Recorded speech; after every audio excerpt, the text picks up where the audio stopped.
mungkin ada yang harus diperhatikan mengenai strategi apa bagi ibu-ibu nih ya. Kita santai aja ya Bu ya. Silakan ada yang mau bertanya, nanti ada yang mau sharing juga silakan. Sambil share screen ya, Teteh udah disiapkan share-nya. Terkait mengenai pembelajaran untuk anak usia dini nih, sebelum ini apakah ada strategi-strategi khusus nih yang dikembangkan atau yang dilakukan di dalam rumahnya untuk anak-anak itu sendiri? Sebelum ini nih. Sudah siap, Teh?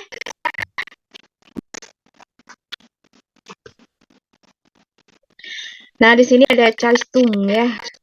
Calistung untuk PAUD.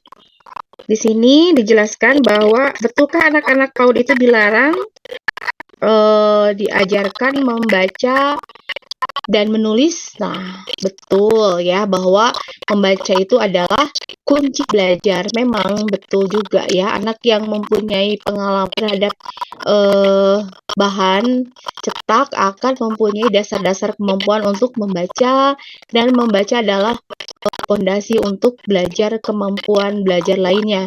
Jadi memang betul ya. Jadi kalau anak-anak itu tidak boleh membaca, menulis. Jadi kalau bisa sesuai dengan kemampuan. Karena anak-anak sekarang itu apalagi tidak bisa dipaksakan.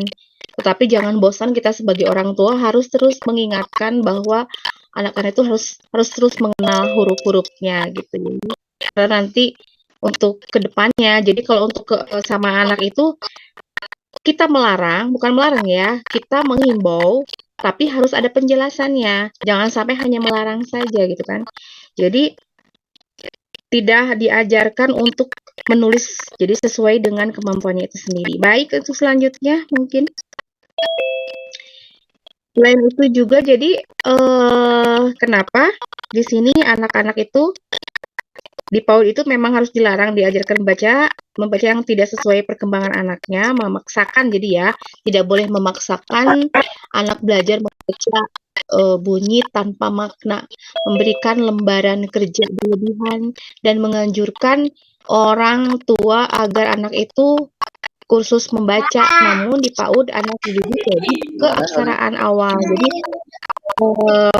kita sebagai orang tua harus memberikan yang terbaik, memang betul, tapi kita kembali lagi tentang kemampuan anak-anak itu seperti apa. Nah, sebelum saya lanjut nih, ibu-ibu semua nih, apa anak-anaknya mau mengerjakan ketika dikasih tugas di sekolah? Sebelum saya ini ya, coba ada yang mau nih.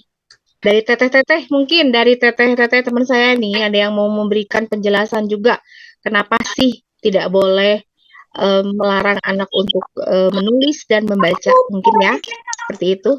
Barangkali Intan atau Teh Rosma.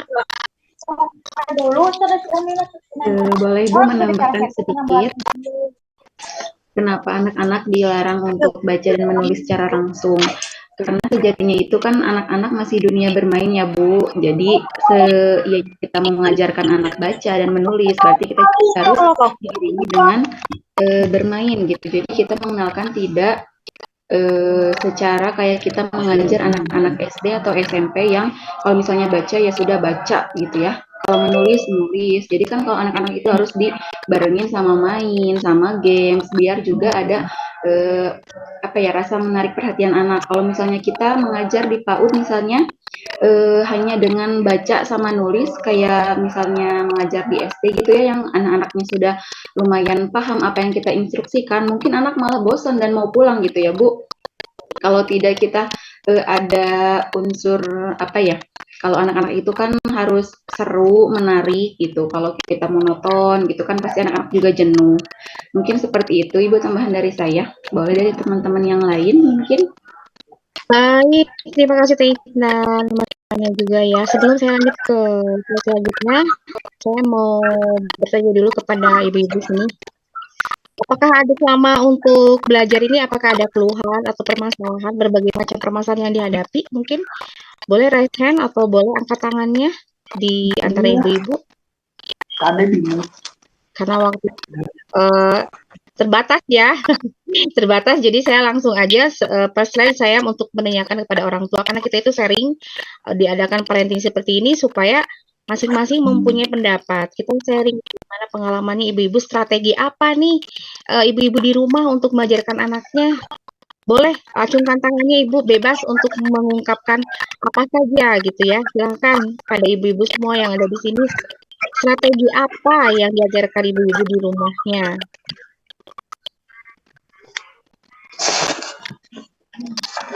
Ada yang memberikan pendapat? Oh Bu, saya mah cara mengajar anak saya mah seperti ini gitu. Boleh, misalnya ada keluhan Bu, anak saya mah ada kejanggalan dari ini gitu. Itu boleh Ibu. Silakan untuk bebas memberikan pendapat. Di sini ada Mama Fadli ya, dan juga siapa di sini? Ya Mama Fadli, mungkin kalau tidak ada yang bertanya, nanti saya akan yang bertanya ya Bu. Kita santai aja di sini. Bagaimana strategi nih? Satu pertanyaan, silakan yang mau menjawab bebas. Strategi apa nih ibu untuk ibu-ibu di rumah untuk mengajarkan anak membaca? Barangkali ada, silakan. Itu udah. Boleh, Mama Mika, sudah raise hand Bu Titi. Boleh Ibu dulu. Apa itu? Langsung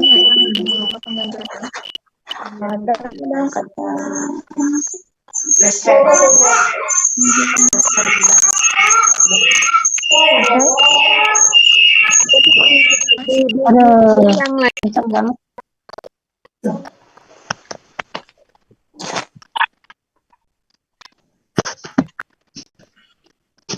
Ya, kenapa Bu? Oh, saya Bu. Assalamualaikum warahmatullahi wabarakatuh. Silakan. Strategi apa Ibu yang diberikan pada anak-anak tentang bagaimana mengajarkan calistung di rumah Ibu? Silakan. Kalau saya pribadi Bu, anak-anak diajarkan dengan benda yang konkret. Biasanya kalau lagi di dapur disuruh menghitung sendok, lalu ada garpu, membuat pola sendok garpu.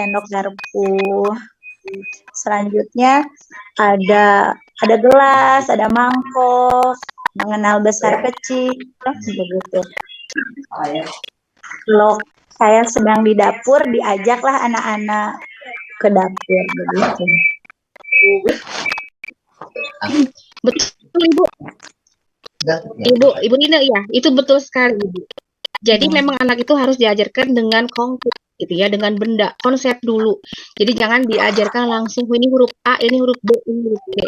Karena anak itu kalau belajar dengan secara konkret, jadi anaknya menata dulu gitu ya. Biasanya kalau anak itu sudah belajar dengan konsep dulu, kesana lagi dia akan mengenal. Betul sekali Ibu. Terima kasih sharingnya ya. Mudah-mudahan bisa bermanfaat ya buat ibu yang lain. Ada mungkin satu orang lagi. Bagaimana strategi ibu di rumah untuk mengajarkan calistung di rumahnya? Ya, boleh. Ibu Citra. Ya, mangga, silakan.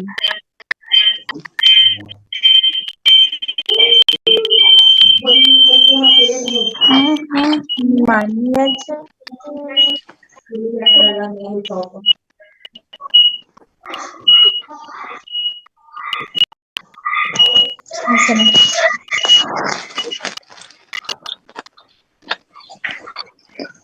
Ya, mangga Ibu Citra. Ya, Assalamualaikum warahmatullahi wabarakatuh.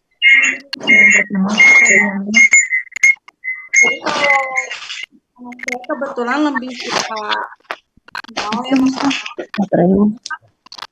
era digital.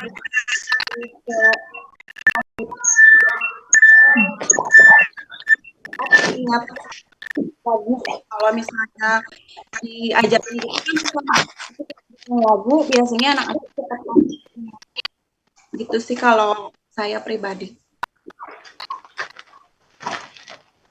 Apakah dari Teteh-teteh ada yang bisa menjawab atau bisa sharing juga dengan sharingnya Ibu Citra, bisa menanggapi? Mangga silakan. Bu Intan atau Teteh Rosma? Sebentar, Ibu, suaranya kurang jelas ya. Bunda Asri boleh di-unmute dulu mungkin?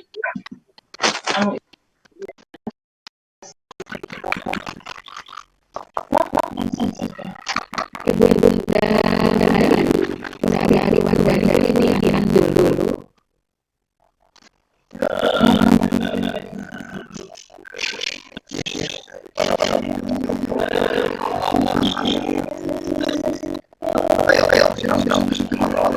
Boleh diulangi tadi pertanyaannya, maaf. Ya, kalau anak-anak saya bola tanya lebih ke visual dan audio, jadi kayak misalnya cuma hal-hal itu lebih ke lewat lagu kayak abjad gitu kan ada ABCD dia lebih menghindari daripada untuk mengajarkan tiap gitu. Jadi lebih masnya lewat lagu gitu halaman. Ya, Bu, itu bagus juga. Itu salah satu juga ya. Jadi begitu ya, apalagi kurikulum merdeka harus sesuai dengan kemampuan anak ya. Jadi tidak boleh itu sesuai dengan kemampuan kita. Jadi harus sesuai dengan prestasinya. Anak-anak itu cuma punya musik, kita harus belajarnya lewat musik, betul kita kan. Kita juga ya itu diberikan jangan sampai jangan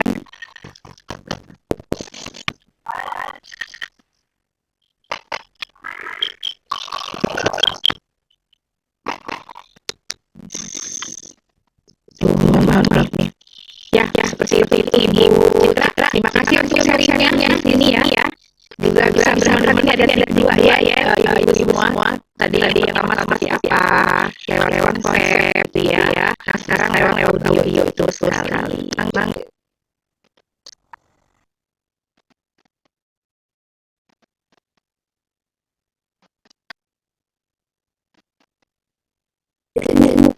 Ibu Citra masih di-mute.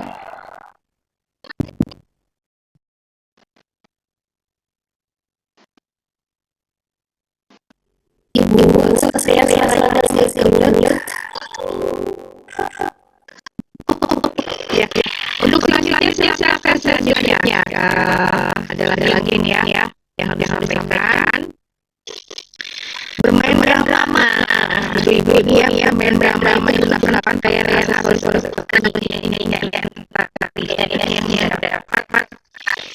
dapat mendapatkan sesuatu cerita sehingga disukai anak. Seperti ini dalam mesti ibunya membaca untuk memahami sesuatu. Nah, dari ini saya memberikan kesempatan kepada Teteh untuk memberikan penjelasan nih. Mangga silakan yang memberikan penjelasan.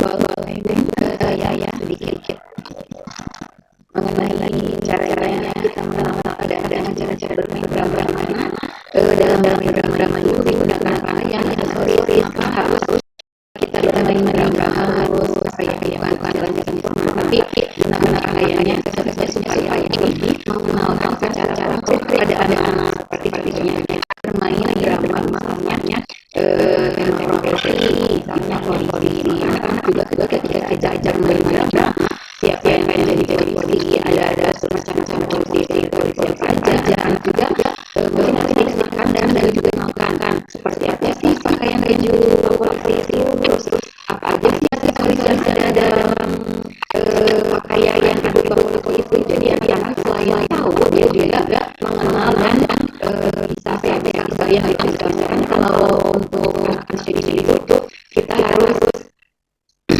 memberikan contoh yang kecil seperti tadi ada bulan dan ini yang kalau misalnya begitu contoh ada bentuknya bentuknya siapa karena juga ketika kita berdrama sama dengan anak-anak kita juga harus sebisanya mungkin ngasih hal-hal lainnya yang secara asli gitu bisa dilihat ya anak, tidak bisa kita misalnya jalan-jalan sama kayak seperti ke anak SD yang bisa kita sebutkan anak polisi pakai baju warna abu, terus di sininya ada apa, di sininya ada apa. Kalau SD mungkin bisa lebih paham gitu ya, tapi kalau untuk anak SD mungkin harus lebih dilihat secara konfliknya gitu supaya lebih memahami. Jumpa lagi di acara yang sama. Assalamualaikum warahmatullahi wabarakatuh. Selamat sore, selamat